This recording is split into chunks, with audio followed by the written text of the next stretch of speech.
one thing about real estate investors, sometimes I think real estate investors are born investors because they just invest. Even if you don't have the money, even if you don't know where you're going to get the money at the time, even if you're just not sure what you're doing, you just invest. All right. And that's kind of where I was in the summer of 2013. As I knew that the one house was coming up for auction, and as I was working on buying the other house with the bad foundation, another auction came up. And it was in my little honey hole. All right. And I think the bidding ended on like June 11th, maybe the 15th at midnight.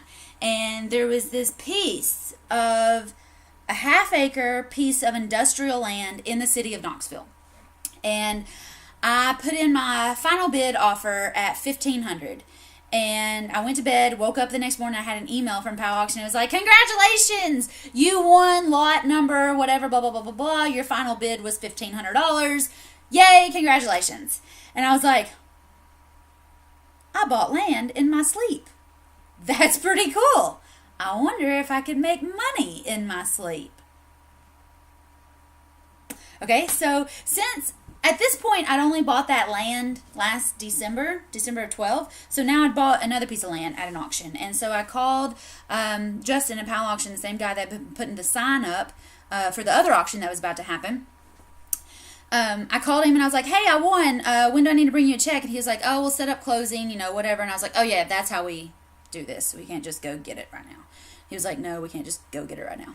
I've been flipping trucks. You just get the title and you just transfer it and it's done good. In real estate, there's like this little process and you have to go sign some papers and exchange, get cashier's checks. And it's just a different process in real estate than in flipping trucks. So we closed on that one, and I was like $1,500 and some odd dollars invested in this piece. And so Tyler went and looked at it, and he was like, why did we buy this land? And I was like, I don't know. We'll figure out something to do with it. It's in the right little area. It's, close to Rutledge Pike. It's still in East Knoxville, and it's industrial. How bad could it be? We bought a half-acre piece of industrial land. And Tyler's like, all right, figure out something to do with it. Whatever. My brother is not a very enthusiastic partner. That's why he's a silent partner, because I'm loud and brash and doing enough for both of us. So later on in October, when I was downtown pulling the permits to put the tub in the bathroom that we bought at auction later that year, we still hadn't done anything with this little piece of land.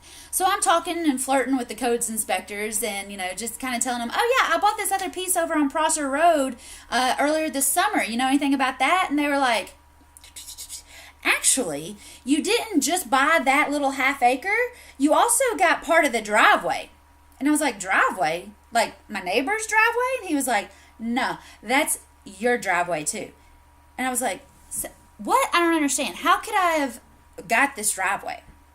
And he said, well, it looks like back in 92, when I was 8 years old, back in 92, this used to be a road. What is now a driveway used to be a road.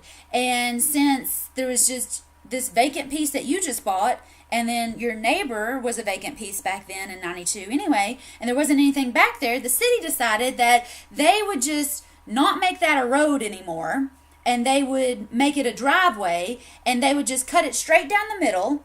And since you own the part on the right, you got the right side of the driveway, which used to be a road, and they got the left side of the driveway, which used to be a road. And I was like, so I bought a driveway too? And they're like, well, you got the right side of it. I was like, I don't know, this seems kind of fishy. And they were like, well, have it surveyed and see what the surveyor finds out. And so I did. Spent probably $500 to have the whole place surveyed. And it turned out that my neighbor is a Fortune 500 company. And they have the city of Knoxville's recycling plant. Okay, so all the trucks go out and collect their recycling. They bring it back to this yard. They crunch it down into blocks. They load it onto trucks, and then they haul it off to wherever you take recycling stuff to have it recycled. So they have all these containers, though, sitting around. And when we had it surveyed, our surveyors had a hard time because their containers had, over time crept onto our land. All right? And they've got these trucks that are running up and down this driveway, which is technically part of our driveway.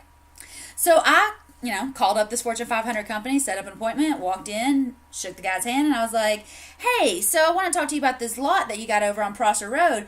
Turns out you're driving on my land and I want some rent. And he's this big, strong corporate guy, and he was like,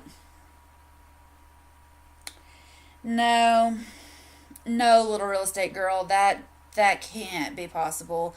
There's no way. Somebody would have known in the last 20 years that we've been driving over there that it wasn't our land and it was actually yours. Like, this is just not possible. And I was like, okay, get it surveyed. Let me know what you want to do. So 2 weeks later, he calls me back and he's like, hi, Miss Nicely. We have recently had the land on Prosser Road surveyed, and it turns out that we are driving on your driveway, and we actually have some of our containers parked on your land. We would like to be able to rent that from you. Would $250 a month be acceptable? And I've had this land since like July. This is probably November, maybe even pushing December at this point. And I was like, $250 a month? That sounds fine. But I want you to also pay my property taxes, which is like $50. No big deal, especially for a Fortune 500 company. They were like $50. All right, cool. So I wanted $250 a month, and I wanted my property taxes covered. I wanted them to pay my property taxes. But I also wanted them to take care of all the maintenance. I didn't want them calling me if their trucks got a pothole in the road. I didn't want them calling me and expecting me to come out with a shovel and putting new gravel out. Like, my mama's got a trucking company. We got a gravel pit. I'm a miner, but I'm not bringing a shovel full of rocks out to fix your pothole. So the maintenance is on you. All right? I basically, at this point, negotiated a triple net lease, which means they're going to pay me rent, they're going to pay all the maintenance, and they're going to pay the property taxes and insurance without even knowing I was negotiating a triple net rent. All right?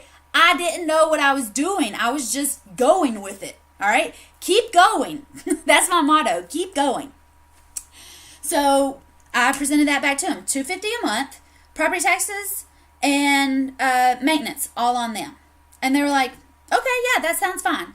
And I said, and final thing, I want to be paid back rent from the time that I bought the lot.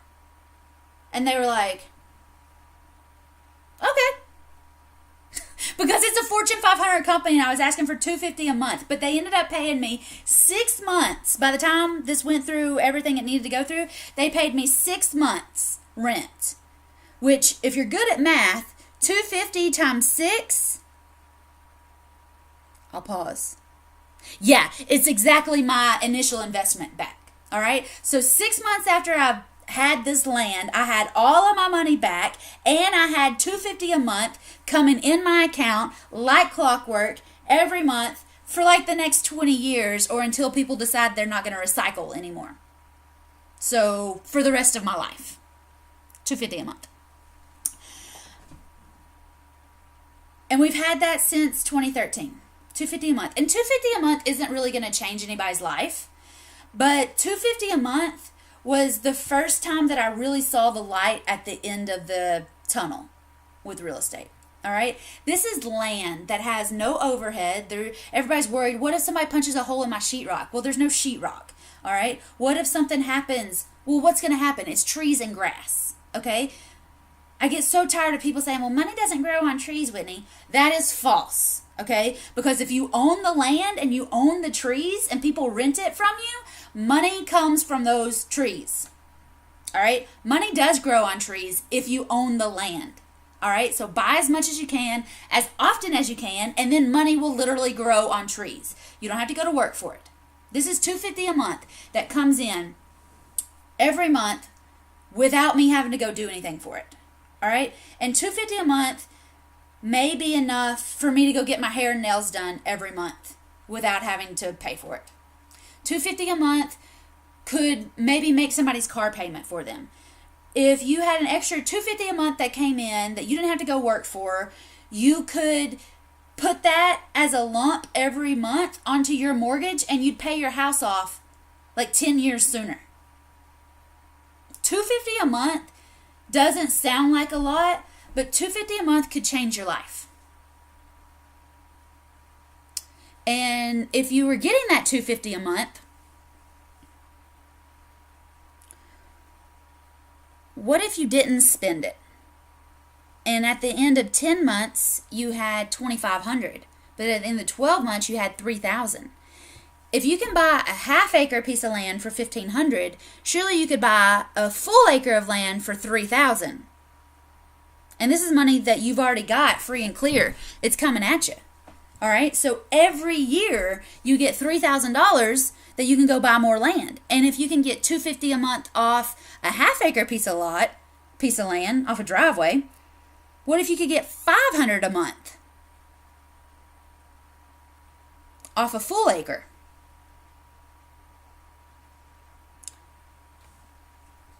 You can start just multiplying that and multiplying that and multiplying that until you're making $5,000 a month off raw land that you have no money invested in. And Tyler and I have done that. Actually, we have this $250 a month that's coming in off the driveway of this land. And what we did is back this past February 2017, so we've already had it for almost 4 years. One of Tyler's buddies needed some industrial property so that they could store some dumpsters, more dumpsters, like our neighbor's competition, except our neighbor has the city permit, the city contract. He doesn't really have any competition.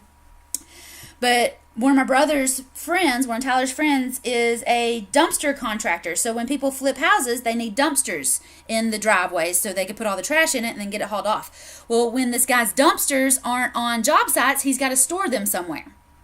So he pays us $500 a month to be able to store his dumpsters outside.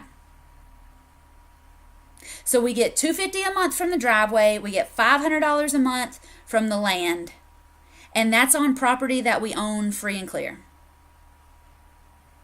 So if $250 a month could change your life, imagine what $750 a month could do to your finances. Because at the end of the year, that's $7,500.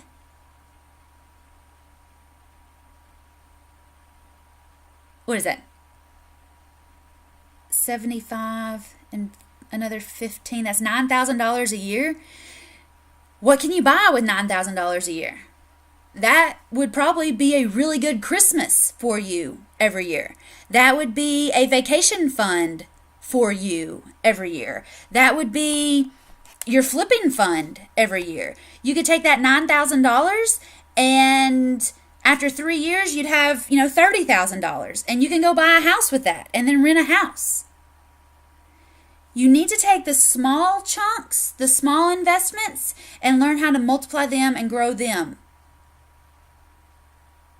Because it doesn't take a whole lot to get started. You just got to get out there and take some crazy action. Even if you don't have all the answers, you get out there and you keep going and you keep doing and you learn and you get better and you get better and better and better. And that's how you become a real estate investor. Now, that's how I became a real estate investor. I learned a lot in the process. And I learned what not to do. I learned what to do. And that's why I teach people now. So that you don't have to go through all those same lumps and bumps that I went through. All right?